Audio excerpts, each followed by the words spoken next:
చాలా సంతోషం అండి. దేవుని మహాకృప మరొకసారి మీ ముందు నిలబడడానికి ప్రభువు నాకు ఇచ్చిన అవకాశాన్ని బట్టి ప్రభువుని స్తుతిస్తున్నాను. మనకి సహజంగా కొన్ని సంఘటనలు వింటుంటాం, తారసపడుతుంటాయి.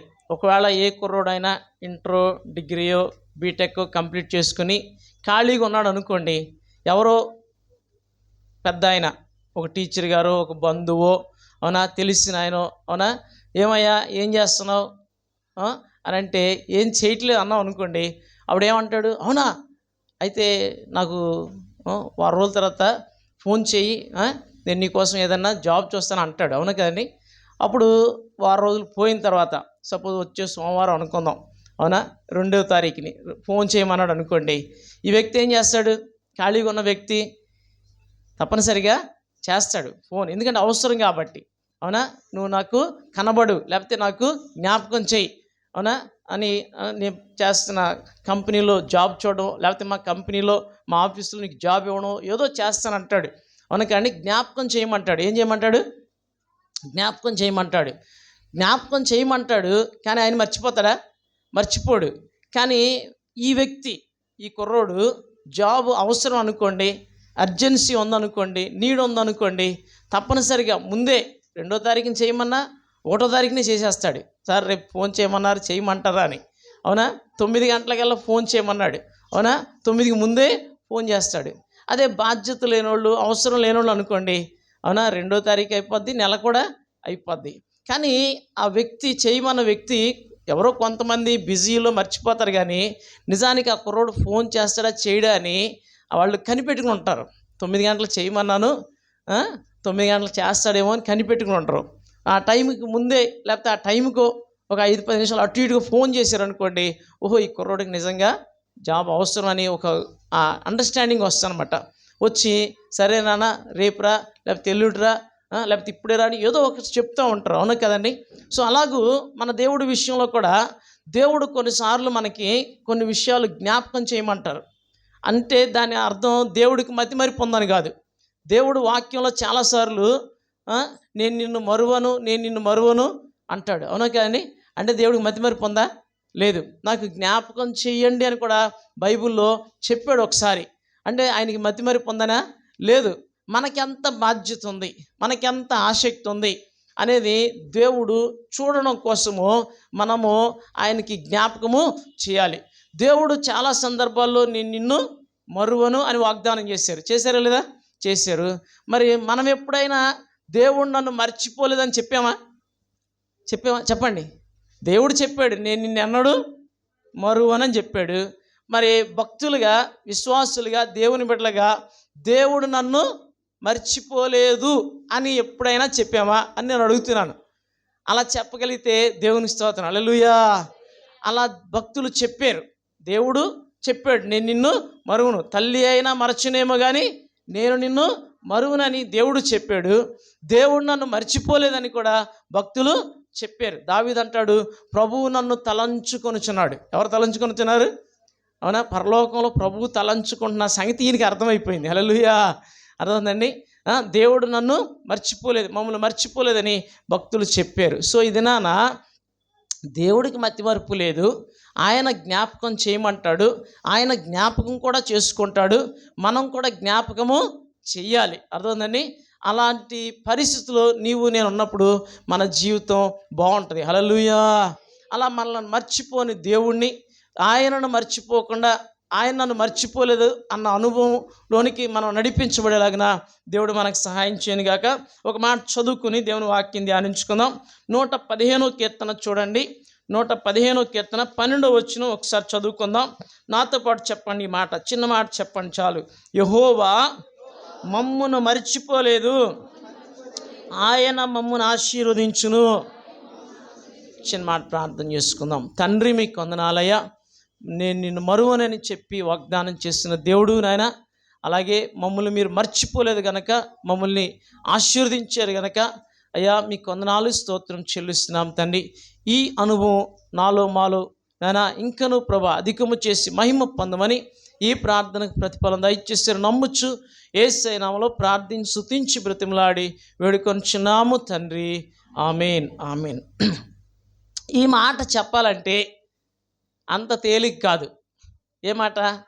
యెహోవా మమ్మును మర్చిపోలేదు అనే మాట చెప్పాలంటే అంత సులువుగా చెప్పగలమా? అందరూ చెప్పలేరు. చిన్న మాటే, ఈజీగా పలకొచ్చు. పలకడం వేరు, చిలకలాగా పలకడం వేరు. కానీ ఈ మాట చెప్పాలంటే దాని వెనకాల ప్రియమైన దేవునిరా ఎంతో కార్యం జరిగి ఉండాలి హృదయంలో. అప్పుడే ఈ మాట మనం చెప్పగలం, లేకపోతే చెప్పలేం. ఆ అనుభవం ఉంటే, దేవుని కార్యాన్ని చూడగలిగితే, దేవుని మహిమను అర్థం చేసుకోగలిగితే. దేవుడు వాళ్ళని ఇంకా ఆశీర్వదించలేదు. ఏమంటాడు? యెహోవా మమ్మును మర్చిపోలేదు, ఆయన మమ్మును ఆశీర్వదించును అన్నాడా? ఆశీర్వదించును అన్నాడా? ఆశీర్వదించును, ఫ్యూచర్లో ఆశీర్వదిస్తాడు. కానీ ఇంకా ఆశీర్వదించలేదు. కానీ దేవుడు మాత్రం మర్చిపోలేదు, ఆయన మమ్మను ఆశీర్వదించును అంటున్నాడంటే ఎంత విశ్వాసం ఉండాలి ఒకసారి ఆలోచన చేయండి ప్రియమైన దేవుడా. మన దేవుడు మాట ఇచ్చే దేవుడు, మాట నెరవేర్చే దేవుడు, మాట తప్పని దేవుడు. ఏ దేవుడు అండి? మాట స్థిరపరిచే దేవుడు. ఇర్మియా గ్రంథంలో 33వ అధ్యాయంలో 2వ వచనంలో ఆ మాట ఉంటుంది. మాట నెరవేర్చు యెహోవా, మాట స్థిరపరచు యెహోవా అని ఉంటుంది అనమాట. మాట నెరవేర్చేవాడు, మాట స్థిరపరిచేవాడు, మాట తప్పనివాడు. మన దేవుడు ఎవరమ్మా? మాట తప్పనివాడు. ప్రియమైన దేవుడా చూడండి, 110వ కీర్తనలో ఒక మాట ఉంటుంది. 110వ కీర్తనలో 4వ వచనంలో ఆఖరి లైన్లో ఈ మాట మనం చదువుకోవచ్చు. ఆఖరి లైన్లో, యెహోవా ప్రమాణము చేసి ఉన్నాడు, ఆయన మాట తప్పనివాడు. దేవుడట ప్రమాణం చేస్తే, నిబంధన చేస్తే, వాగ్దానం చేస్తే మాట తప్పడట. ఏం తప్పడండి? ఆయన మాట, ఆయన ప్రమాణము సత్య ప్రమాణం. ఏ ప్రమాణము? సత్య ప్రమాణం. 132వ కీర్తనలో 12వ వచనంలో మాట ఉంటుంది. 132వ కీర్తనలోనే చూడండి, 12వ వచనంలో ఉన్న మాట, యెహోవా సత్య ప్రమాణము దావీదుతో చేసెను, ఆయన మాట తప్పనివాడు. దేవుని యొక్క ప్రమాణము మన మామూలు ప్రమాణం కాదు. మనం ఒట్టేసి మాటిచ్చి గట్టు మీద పెట్టే టైపు కాదు దేవుడు. ఆయన సత్య ప్రమాణం చేస్తాడు. ఏ ప్రమాణం అండి? సత్య ప్రమాణం. ప్రమాణము సత్య ప్రమాణము చేసే దేవుడు. తర్వాత చూస్తే 146వ కీర్తనలో 6వ వచనంలో కూడా ఒక మాట ఇలాంటిదే ఉంటుంది. చూడండి, 146వ కీర్తన 6వ వచనంలో, ఆయన ఆకాశమును, భూమిని, సముద్రమును, దానిలోని సర్వమును సృజించినవాడు, ఆయన ఎన్నడూను, ఎవరండి మన దేవుడు? ఎన్నడూ మాట తప్పనివాడు. ఈ వచనాలన్నీ, ఈ 3 వచనాలు ఒక దగ్గర పెట్టామనుకోండి, 2 విషయాలు మనకు తెలుస్తాయి. 2 విషయాలు మనకి తెలుస్తాయి. ఒకటి ఏంటంటే ఆయన ప్రియమైన దేవుడా నమ్మదగిన వాడని. ఒకటేంటి? నమ్మదగినవాడు. రెండోది సామర్థ్యం గలవాడు. రెండోది ఏంటమ్మా? అర్థమైందండి? ఈ 3 వచనాలు చదువుతున్నప్పుడు నాకు అదే గ్రహింపుకి వచ్చిందనమాట.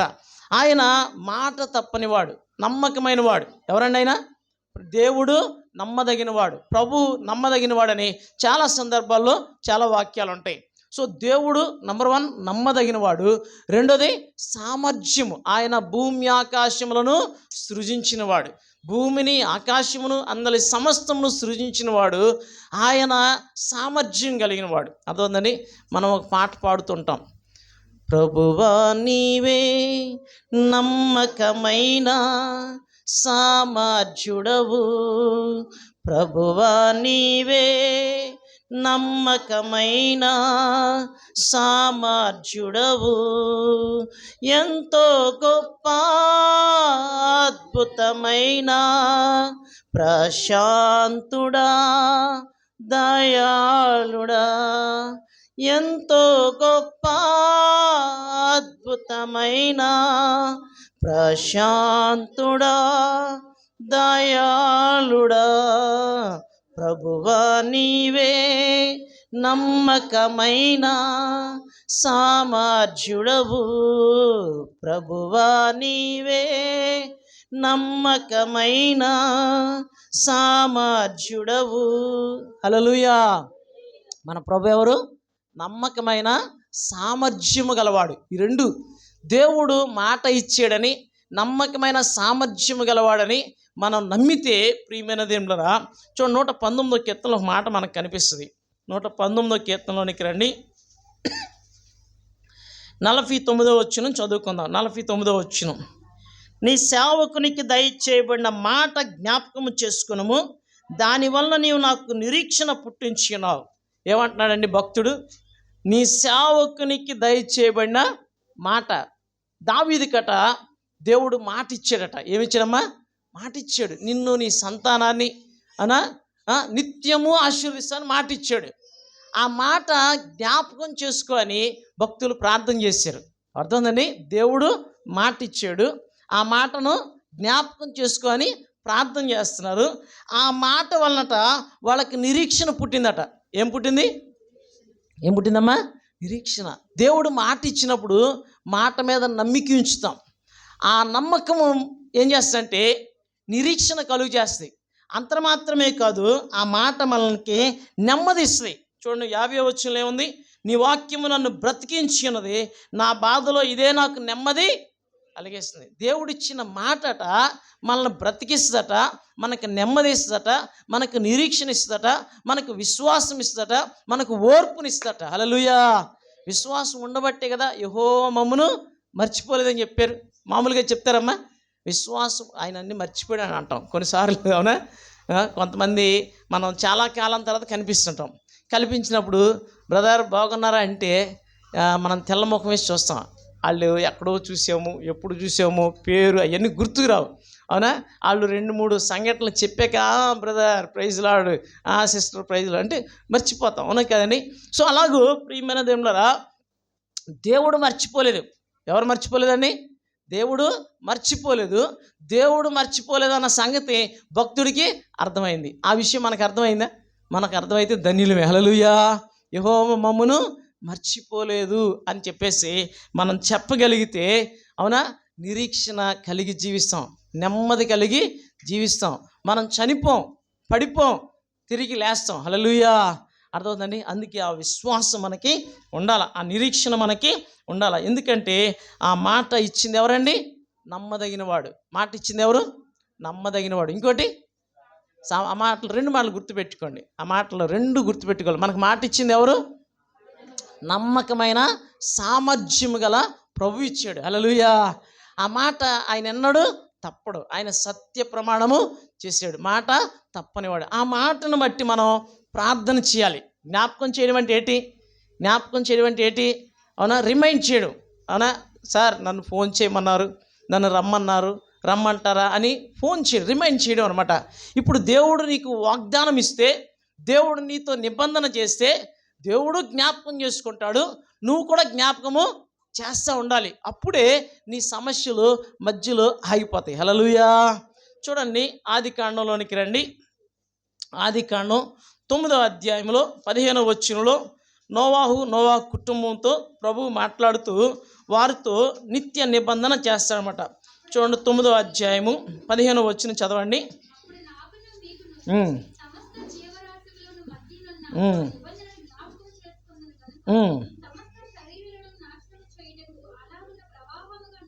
చాలండి. అంటే జలప్రళయం వచ్చింది.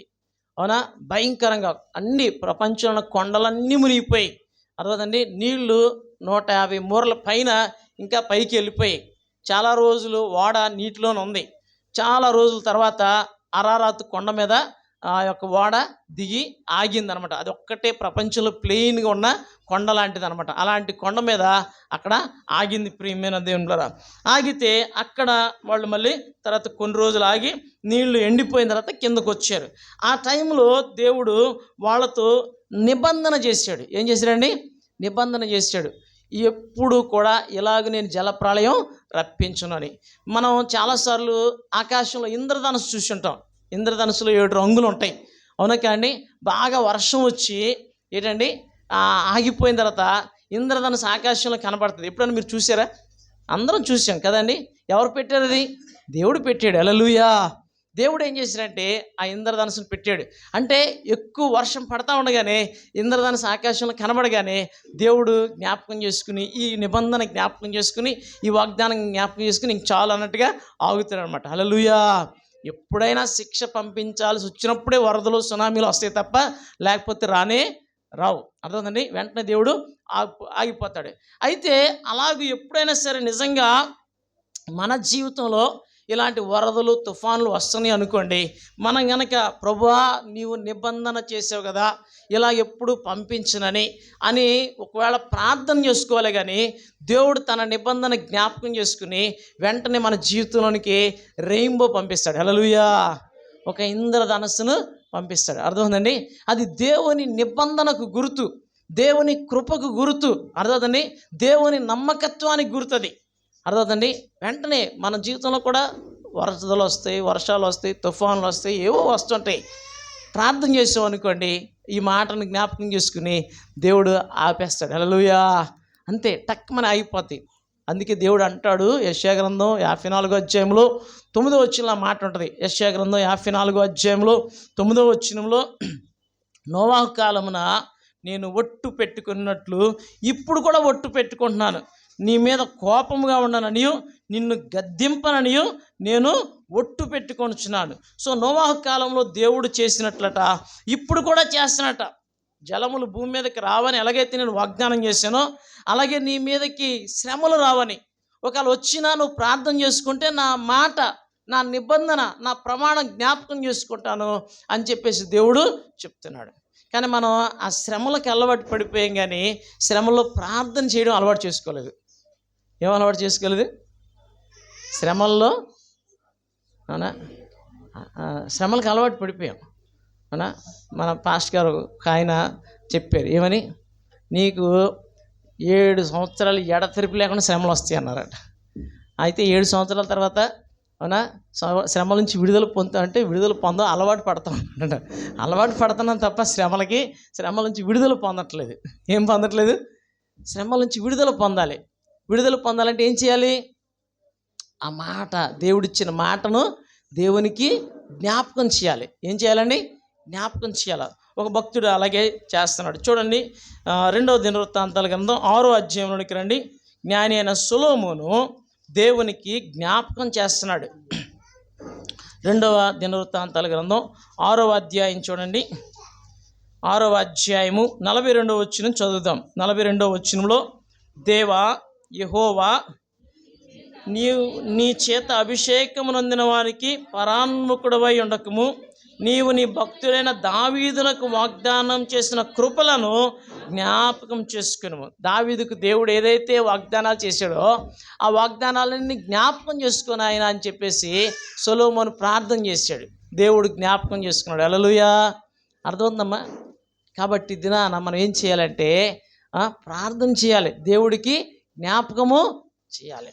కానీ మనమే దేవుడిని మర్చిపోతున్నాం. దేవుడు మాట ఇచ్చాడు, పలానా టైంకి రండి అని. ఒక ఆయన మాట ఇచ్చినట్లు మనకు కూడా ప్రార్థన చేయమన్నాడు. ప్రార్థన చేస్తే నేను ఆలకిస్తాను, నీవు నాకు మొరపెట్టుము, నీవు గ్రహింపలేని గొప్ప సంగతులను, గూఢమైన సంగతులు నీకు తెలియచేస్తానని దేవుడు మనకు ఛాలెంజెస్ విసిరితే మనం ఆ ఛాలెంజ్ని స్వీకరించలేకపోతున్నాం, ప్రార్థన చేయలేకపోతున్నాం. అందుకే దేవుడు మాట ఇచ్చాడు, అది ఆలస్యం అవుతూ వస్తుంది. దేవుడు మాట ఇచ్చాడు కానీ ఏమవుతుందమ్మా? ఆలస్యం అవుతూ వస్తుంది. ఎందుకంటే మనమే మర్చిపోయాం. ఇప్పుడు ఆ యవనస్తుడికి ఆ యొక్క పెద్ద ఆయన ఫలానా రోజుని ఫలానా టైంకి రమ్మన్నప్పుడు నువ్వు ఫోన్ చేయలేదనుకోండి, వెళ్ళలేదనుకోండి, ఎవరికి ఆలస్యం అవుద్ది? మనకే ఆలస్యం అవుద్ది. అలాగే దేవుడు కూడా, దేవుడు ఇచ్చాడు, మాట ఇచ్చాడు, నేను నిన్ను దీవిస్తాను, నిన్ను రక్షిస్తాను, నిన్ను విమోచిస్తాను, నిన్ను పైకెత్తాను వాగ్దానం చేశాడు. అవునా, నిబంధన చేశాడు, మాట ఇచ్చాడు, ప్రమాణము సత్య ప్రమాణం చేశాడు. ఏ ప్రమాణం అండి? నిబంధన చేశాడు. కానీ మనమే ఏం చేస్తున్నామంటే మనమే మర్చిపోతున్నాం, మనమే నిర్లక్ష్యంగా ఉంటున్నాము. ఆ మాట నమ్మట్లేదు కాబట్టి మనకు విశ్వాసం రావట్లేదు, నిరీక్షణ రావట్లేదు. ఏం చదువుకున్నాము? 119వ కీర్తన 49వ వచనంలో, నీ మాటను జ్ఞాపకం చేసుకున్నప్పుడు నాకు నిరీక్షణ పుడుతుంది. ఏం పుడుతుందట? నిరీక్షణ. ఎందుకంటే ఆయన మాట తప్పని వాడు, సామర్థ్యం గలవాడు. నిరీక్షణ పుడుతుంది. నిరీక్షణ అసలు ఎప్పుడు చచ్చిపోదు. దేవుని మాట ఎవరైతే నమ్ముతారో వాళ్ళకి నిరీక్షణ చనిపోదు. అర్థమైందండి? వాళ్ళు నిరీక్షణ కలిగి ఉంటారు. వారి ఆశ ఇంకా బ్రతికిస్తూ ఉంటుంది, వాళ్ళని బలపరుస్తూ ఉంటుంది అనమాట. అందుకే దేవుని మాట మనం నమ్మాలి, వాగ్దానము నమ్మాలి. అప్పుడే ప్రియమైన దేవుడరా మనము ఆశీర్వదించబడతాం. కాబట్టి దినాన గమనించండి, మనము దేవునికి జ్ఞాపకం చేసేవారిగా ఉండాలి. రెండోది, దేవుడు మనల్ని మర్చిపోకూడదు. జ్ఞాపకం చేయడం అంటే కొన్నిసార్లు ఎక్కువ గ్యాప్ వచ్చింది అనుకోండి, ఎవరికైనా మనకి 5-10 సంవత్సరాల తర్వాత కలిసామనుకోండి, అప్పుడు మళ్ళీ అన్నీ రికలెక్ట్ చేసుకోవాలి. అవునా కదండి? అప్పుడే మనకి జ్ఞాపకం వస్తుంది. మనము దేవునికి జ్ఞాపకము చేస్తూనే ఉండాలి, కాదంటలేదు. కానీ జ్ఞాపకం చేసేంత గ్యాప్ కూడా రాకూడదు. రాకూడదు? గ్యాప్ అనమాట. గ్యాప్ ఎక్కువ వచ్చిందనుకోండి, మళ్ళీ మనల్ని మనం పరిచయం చేసుకోవాలి. నేను పలానా పాస్టర్ గారిని, నా పేరు ఇది, మేము అక్కడ ఉంటాం అని పరిచయం చేసుకుంటే కానీ అవతల వాళ్ళకి జ్ఞాపకము రావన్నమాట. అలాగే దేవుడికి కూడా మనం ఏం చేయాలంటే పరిచయం చేసుకునేలాగా అయిపోద్ది పరిస్థితి. అలా పరిచయం చేసుకునేలాగా ఉండకూడదు. అలా ఒక ఆయన పరిచయం చేసుకున్నాడు, ఇంకో ఆయన అంటున్నాడు దేవుడు, నేను ఎలా నిన్ను మర్చిపోతాను అంటున్నాడు. ఏమంటున్నాడని? ఎలా నిన్ను మర్చిపోతాను అంటున్నాడు. చూడండి, న్యాయాధిపతుల గ్రంథంలో 16వ అధ్యాయంలో సంసోను ప్రార్థన చేస్తున్నాడు. ఏమని ప్రార్థన చేస్తున్నాడు? దయచేసి నన్ను జ్ఞాపకం చేసుకో అని ప్రార్థన చేస్తున్నాడు. ఏమని ప్రార్థన చేస్తున్నాడు? దయచేసి నన్ను జ్ఞాపకం చేసుకో, ఈసారి మాత్రం నన్ను జ్ఞాపకం చేసుకో. చూడండి 28వ వచనం, న్యాయాధిపతుల గ్రంథం 16వ అధ్యాయం 28వ వచనంలో, అప్పుడు సంసోను, యెహోవా ప్రభువా దయచేసి నన్ను జ్ఞాపకం చేసుకో అంటున్నాడు. ఏమంటున్నాడని? దయచేసి నన్ను జ్ఞాపకం చేసుకో అంటున్నాడు. అంటే దేవుడు మర్చిపోడు, కానీ దేవునికి ఈయనకి మధ్య గ్యాప్ వచ్చింది. ఏమొచ్చింది? ఎక్కువ గ్యాప్ వచ్చింది. గ్యాప్ వచ్చేసరికి మరలా జ్ఞాపకం చేసుకొని ప్రార్థన చేయాల్సిన పరిస్థితి వచ్చింది. దేవుడు మర్చిపోడు, కానీ మనమే దేవునికి దూరం అయ్యాం. ఏమైపోయామండి? లోకంలో పడిపోయి, అవునా, బిజీ అయిపోయి, శ్రమల్లో పడిపోయి, పాపంలో పడిపోయి, దేవునికి దూరం అయిపోయి, అవునా, అంతా మునిగిపోయిన తర్వాత అప్పుడు అంటాము, దేవా నన్ను జ్ఞాపకం చేసుకో. అప్పుడు వరకు దేవుడు మనకి జ్ఞాపకం రాడు. అవునా, దేవుడిని మనం మర్చిపోయాం. అవునా, శ్రమలు వచ్చాక అప్పుడు దేవుడు జ్ఞాపకం వచ్చి, అయ్యా నన్ను జ్ఞాపకం చేసుకొని ప్రభువుకు మొర పెడతా ఉంటాం. దేవుడు కృపగలవాడు, కనికరం గలవాడు కాబట్టి సంసోను జ్ఞాపకం చేసుకున్నాడు. హల్లెలూయా, గట్టిగా హల్లెలూయా. సో ఈ రోజైనా సరే నీవు నేను దేవుని దగ్గరకు వచ్చి నన్ను జ్ఞాపకం చేసుకో ప్రభు అంటే ఆయన ఖచ్చితంగా నిన్ను జ్ఞాపకం చేసుకుంటాడు. నిన్ను మరలా తిరిగి నిలబెట్టడానికి ప్రభువు సమర్థుడు. ఇంకో ఆయన విషయంలో చూద్దాం. ఇర్మియా గ్రంథం 31వ అధ్యాయం చూడండి. ఇర్మియా గ్రంథం 31వ అధ్యాయంలో ఎఫ్రాయిం గురించి దేవుడు మాట్లాడుతూ ఉంటాడు.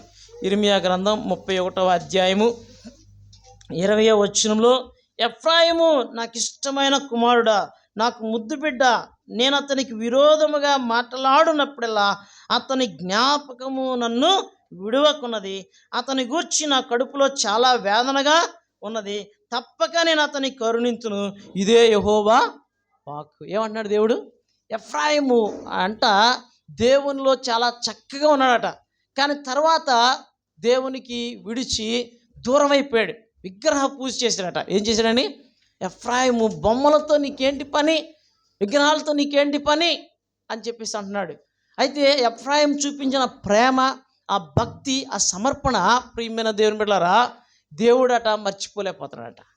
మనం కొన్నిసార్లు కొంతమందితో ఉన్న పరిచయాన్ని బట్టి లైఫ్ లాంగ్ మర్చిపోం. అవునా కండి? చిన్నప్పుడు లేకపోతే కాలేజీలోనో స్కూల్లోనో లేకపోతే ఇంటి పక్కన ఉన్న వాళ్ళు ఎవరో ఉంటారు, మనకు చాలా సన్నిహితంగా ఉంటారు. మనం ఏ ఊరు వెళ్ళిపోయినా, ఏ దేశం వెళ్ళిపోయినా వాళ్ళు మర్చిపోం. అవునా కానీ? అలాగూ దేవుడట ఎఫ్రాయిమును మర్చిపోలేకపోతున్నాడట. ఎఫ్రాయిము నీ జ్ఞాపకము నేను మరువకుండా ఉన్నాను. అవునా కదండి? అతనికి విరోధముగా మాట్లాడినప్పుడల్లా అతని జ్ఞాపకం నన్ను విడువకున్నది. నా కడుపులో చాలా వేదన ఉంది. ఎందుకు ఇలా చేశాడు, ఎందుకు ఇలాగ అయిపోయింది? ఒక్కవేళ కనుక మరలా మారు మనసు పొంది నా వైపు తిరిగితే, నా దగ్గరకు వస్తే తప్పక నేను అతని కరుణిస్తాను. హల్లెలూయా. ఏమన్నాడు దేవుడు? ఎఫ్రాయిమును కనికరించాలన్నట దేవుడు నిలబడన్నాడట. తర్వాత ఎఫ్రాయిం అట తిరిగి వచ్చాడట. హల్లెలూయా. ఏం చేశాడండి? తిరిగి మరలా దేవుడి దగ్గరికి వచ్చాడు. అందుకే దేవుడు ఆయన్ని కనికరించాడు. ఇదే నువ్వు నేను కూడా తిరిగి దేవుని దగ్గరికి వస్తే ఆయన మనల్ని జ్ఞాపకము చేసుకుంటాడు. అర్థమవుతుందా దేవుని వాక్యం? మెట్టుకు గమనించండి. దేవుడు ప్రియమైన దేవుడా జ్ఞాపకము చెయ్యమంటున్నాడు. దాని అర్థం ఆయన మర్చిపోయాడని కాదు. దేవుడు నన్ను మరువలేదు అన్నట్టుగా నీవు నేను ఆ విశ్వాసము, ఆ భక్తి, ఆ నిరీక్షణ మనకి ఉండాలి ప్రియమైన దేవుడా. ఇంకొక ఆయన గురించి చూసుకుని మనం ముగించుకుందాం. లూకాసు వార్తలోనికి రండి. లూకాసు వార్త 3వ అధ్యాయంలో యేసు ప్రభువారితో పాటు 2 దొంగలు సిలువేయబడతారు. ఒక ఆయన మారు మనసు పొందుతాడు, ఒక ఆయన మారు మనసు పొందడు. మారు మనసు పొందిన ఆయన యేసయ్యను చూసి అంటున్నాడు 42వ వచనంలో, ఆయనను చూచి యేసు, నీవు నీ రాజ్యంలోనికి వచ్చినప్పుడు నన్ను జ్ఞాపకం చేసుకున్నాడు. ఏమన్నాడండి? నన్ను జ్ఞాపకం చేసుకున్నాడు. ప్రియమైన దేవుని బిడ్డలారా, ఎంతమంది ఉన్నా సరే యేసయ్యకి మాత్రం మనం జ్ఞాపకమే. అర్థమైందండి? మాకు ఒక ఫ్యామిలీ డాక్టర్ గారు ఉన్నారు. ఆ డాక్టర్ గారి దగ్గరికి ఎప్పుడు వెళ్ళినా సరే మా నాన్నగారి పేరు ప్రస్తావిస్తారు, మా అమ్మగారి పేరు ప్రస్తావిస్తారు. మా నాన్నగారు ఎప్పుడు 206లో చనిపోయారు. అయినా మా నాన్నగారి పేరు ఇప్పటికీ గుర్తే, మా అమ్మగారి పేరు గుర్తే, మా పేర్లు గుర్తే అనమాట. ఆయనకి ఎంత మెమరీ పవర్ అనుకుంటాను. డాక్టర్ గారు కదా, కొంతమంది డాక్టర్ గారులకి మందులు గుర్తుంటాయి, సంఘటనలు గుర్తుంటాయి. వాళ్ళు ఏంటంటే డాక్టర్స్, వాళ్ళు ఒకసారి చదివింది మెమరీ బ్యాంకులోకి వెళ్ళిపోద్ది, వాళ్ళు మర్చిపోరు. అంత మెమరీ పవర్ ఉంటుంది వాళ్ళకి. పేర్లు కూడా అలాగే గుర్తుపెట్టుకుంటూ ఉంటారన్నమాట. అర్థమైందండి? నేను ఆశ్చర్యపోతుంటాను, అలాగ ఉంటే బాగుండు, నాకు కూడా మెమరీ పవర్ అనుకుంటాను. మరి మనిషికి అంత మెమరీ పవర్ ఉంటే మరి దేవుడికి ఉండదా? చెప్పండి. దేవుడు మనలను జ్ఞాపకం చేసుకుంటాడు. ఎంతమందిలో నువ్వు ఉన్నా సరే, ఎక్కడున్నా సరే, టైం వచ్చిందంటే నువ్వు గనక ఈ ప్రార్థన చేస్తే, అవునా, దేవుడు నిన్ను జ్ఞాపకం చేసుకుంటాడు. రాకడ సమయంలో, అవునా, నిన్ను జ్ఞాపకం చేసుకుంటాడు. హల్లెలూయా. ఈ ప్రార్థన నువ్వు చెయ్యాలే కానీ నన్ను జ్ఞాపకం చేసుకో. చనిపోయిన టైం వచ్చింది, అవునా. మనం చనిపోయే టైంలో కూడా చాలామంది చనిపోతారు. నిమిషానికి కొన్ని వేల మంది చనిపోతారు. అంతమందిలో నిన్ను జ్ఞాపకం చేసుకుని పరలోకానికి తీసుకుని వెళ్ళాలి. హల్లెలూయా. అర్థండి? ఆ భక్తుడు ఏమంటున్నాడండి? నీవు నన్ను జ్ఞాపకం చేసుకో. ప్రభు అన్నారు, నిన్ను ఇంక మర్చిపోతానేటి, నువ్వు ఇప్పుడు నాతో పాటు వచ్చి అన్నాడు. హల్లెలూయా. అర్థందండి? సో అందుకని ప్రియమైన దేవుళ్ళారా, ఈ దినాన జ్ఞాపకం చేసుకుందాం. ఎవరిని జ్ఞాపకం చేసుకుందాం? దేవుణ్ణి జ్ఞాపకం చేసుకుందాం. దేవుని వాగ్దానాలు జ్ఞాపకం చేసుకుందాం. వాగ్దానాలు దేవునికి జ్ఞాపకం చేద్దాం. రిపీటెడ్గా జ్ఞాపకం చేద్దాం. నీకు నిజంగా విశ్వాసం ఉంటే, దేవుడు ఒక మాట ఇచ్చాడు అనుకోండి, నేను నిన్ను విడువను, నిన్ను ఎడబాయను, నా కృప నిన్ను విడిచిపోదు, అవునా, నేను నీకు తోడై ఉంటాను, ఏదో ఒక మాట ఇచ్చాడు అనుకోండి, ఆ మాట పట్టుకుని నువ్వు నమ్మితే ప్రార్థన చేస్తావు. నమ్మితే ఏం చేస్తావు? ప్రార్థన చేస్తావు. ఆ మాట నమ్మితే నిరీక్షణ వస్తుంది. ఆ మాట నమ్మితే ఏమొస్తుంది? నిరీక్షణ వస్తుంది. ఆ మాట నమ్మితే నెమ్మది వస్తుంది. ఏమొస్తుందండి? నెమ్మది వస్తుంది. ఆ మాట నమ్మితే నువ్వు బ్రతికేస్తావు. దేవుని మాట మనల్ని బ్రతికిస్తుంది. ఏం బ్రతికిస్తుందండి? మనుషుడు రొట్టె వల్ల మాత్రము కాదు కానీ దేవుని నోటి నుండి ప్రతి మాట వలన జీవించును. బ్రతికేస్తాం. దేవుని మాటే మనల్ని బ్రతికిస్తుంది, అవునా. అందుకని ప్రియమైన దేవునిరా, ఇది నా జ్ఞాపకం చేసుకుందాం. దేవుణ్ణి జ్ఞాపకం చేసుకుందాం. ఆయనకి జ్ఞాపకం చేద్దాం. ఏం చేద్దాం? ఆయనకి జ్ఞాపకం చేయాల. ఆయనకి జ్ఞాపకం చెయ్యకపోవడాన్ని బట్టి నీకు అంత శ్రద్ధ లేదని, అంత ఆసక్తి లేదని, అంత అవసరం లేదన్నట్టుకుంటున్నావు. నిజానికి అవసరం ఉందా లేదా చెప్పండి? మన అవసరం కాదు కానీ మన అవసరము దేవుడు. మన అవసరం ఏంటమ్మా? చాలామంది ఏదో చిన్న అవసరం బట్టి దేవుడి దగ్గరికి వస్తారు. నిజానికి మన అవసరం అది కాదు, అవునా. మన అవసరం డబ్బులు కాదు, మన అవసరం ఉద్యోగం కాదు, మన అవసరం ఇంకోటి కాదు. మన అవసరం దేవుడు. హల్లెలూయా. దేవుణ్ణి కనుక పొందుకుంటే అన్నీ ఉంటాయి, ఏదీ లేకుండా ఉండదు. అందుకే దావీదు అన్నాడు, యెహోవా నా కాపరి, నాకు లేమి కలుగుదన్నాడు. అంటే దాని అర్థం ఏంటంటే అన్నీ ఉంటాయని కాదు, ఏది లోటు ఉండదని అర్థం. ఏంటండి? అన్నీ ఉండడం గొప్ప, లోటు లేకుండా ఉండడం గొప్ప. లోటు లేకుండా ఉండడం గొప్ప. హల్లెలూయా. కొంతమందికి అన్నీ ఉంటాయి కానీ ఏది అనుభవించరు. కానీ మనకి ఏమీ ఉండవు, అన్నీ అనుభవిస్తాం. హల్లెలూయా. అర్థమవుతుందండి? అన్నిటినీ అది దేవుని కృప అనమాట. అందుకే యెహోవా తమకు దేవుడిగా గల జనులు ధన్యులు అనమాట. కాబట్టి దినాన ప్రియమైన దేవుని బిడ్డలారా, యెహోవా మమ్మును, చెప్పండి ఆ మాట, యెహోవా మమ్మును మర్చిపోలేదు, ఆయన మమ్మును ఆశీర్వదించును. సో ఇది నీవు నమ్మితే ఏమి నమ్మినట్టు? ఆయన నమ్మకత్వాన్ని, ఆయన సామర్థ్యాన్ని నమ్మినట్లు. అంటే దేవుని వాక్యాన్ని నమ్మినట్లు. ఆయన వాక్యం ఏంటి? ప్రమాణము కాదు, సత్య ప్రమాణం, నిత్య నిబంధన దేవుడు మనతో చేశాడు. కృపను చూపిస్తాను, వాగ్దానము చేశాడు. వాటిని నమ్ముతున్నావు. వాటిని ఏం చేస్తున్నామంటే ప్రభువా అని మనం ప్రార్థన చేస్తూ ఉంటాం. ఒక్క మాట చూసుకుని ప్రార్థన చేసుకుందాం. చూడండి, లూకా సువార్త 1వ అధ్యాయంలో 54-55 వచనాల్లో మరియమ్మ గారు ఈ మాటలు చెబుతూ ప్రభువుని ఘనపరుస్తున్నారు. అబ్రహామునకును అతని సంతానమునకును యుగాంతము వరకు తన కనికరము చూప జ్ఞాపకము చేసుకుందనని మన పితరులతో సెలవిచ్చినట్లు ఆయన తన సేవకుడైన ఇశ్రాయేలునకు సహాయము చేసిన. హల్లెలూయా. ఇటట దేవుడట కనికరం చూపించాలని అనుకున్నాడట, కనికరం చూపించాలని జ్ఞాపకం చేసుకున్నాడట. టైం వచ్చినప్పుడు కనికరం చూపించాడట. హల్లెలూయా. అర్థమవుతుందండి? ఎంత గొప్ప సంగతి అండి. మన దేవుడు మర్చిపోయే దేవుడు కాదు. కానీ ఏం చేయమని చెప్తున్నాను? జ్ఞాపకం చేయమని చెప్తున్నాను. ఏం చేయాలి? జ్ఞాపకము చేయాలి. జ్ఞాపకం చేస్తూ ఉంటే నువ్వు స్థిరపడతావు. ఆ మాట కూడా చదువుకుని ప్రార్థన చేసుకుందాం. యెషయా గ్రంథం 62వ అధ్యాయంలోనికి రండి. 62వ అధ్యాయము 7వ వచనం చదవండి. 7వ వచనం నాతో పాటు చెప్పండి. యెహోవా జ్ఞాపకకర్తలారా విశ్రమింపకుడి, ఆయన యెరూషలేమును స్థాపించు వరకు లోకమంతటా దానికి ప్రసిద్ధి కలుగుజేయ వరకు ఆయనను విశ్రమింపనీయకుడి. ఎవరమ్మా? యెహోవా జ్ఞాపకకర్తలు.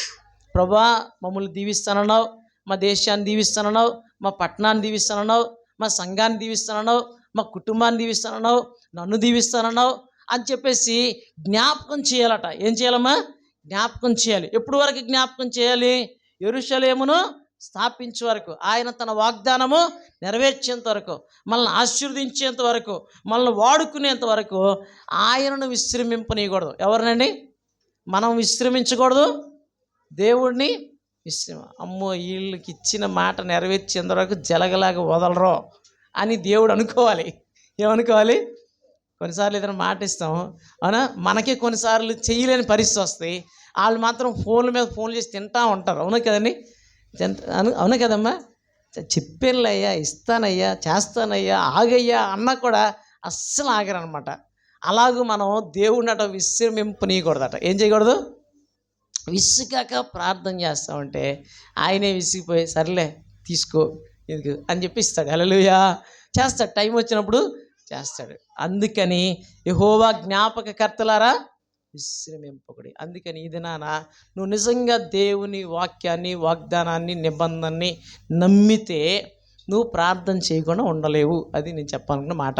ఏం చేయకుండా ఉండలేవు?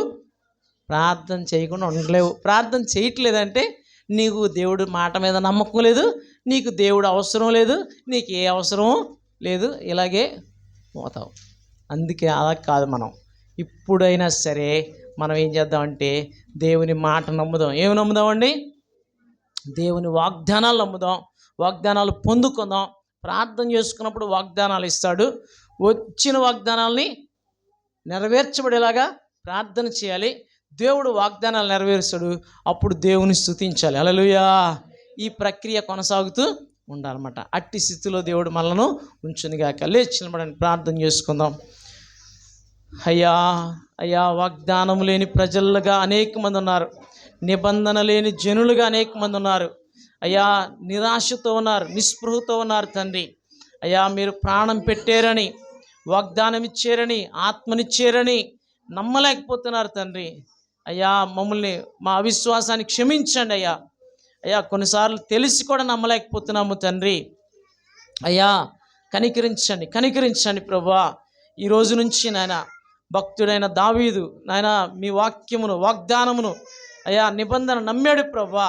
నిరీక్షణ కలిగి ఉన్నాడు, నెమ్మది కలిగి ఉన్నాడు, మాట ఇచ్చినవాడు, నమ్మదగినవాడు, సామర్థ్యం గలవాడని నమ్మాడు నాయన. అయ్యా అందుకే ప్రభా ఆయనకి మీరు ఇచ్చిన మాటలన్నీ నెరవేరాయి ప్రభా. ఒక్కటి కూడా తప్పిపోలేదు నాయన. యెహోవా తాను చేసిన వాగ్దానంలో ఒక్కటి కూడా తప్పిపోలేదని వ్రాయబడిన ప్రకారం నాయన మా జీవితాల్లో కూడా ప్రభా ఆ వాగ్దానాలు దాన్ని అన్నీ నెరవేర్చబట్టకు సహాయం చేయమని అడుగుతున్నాం.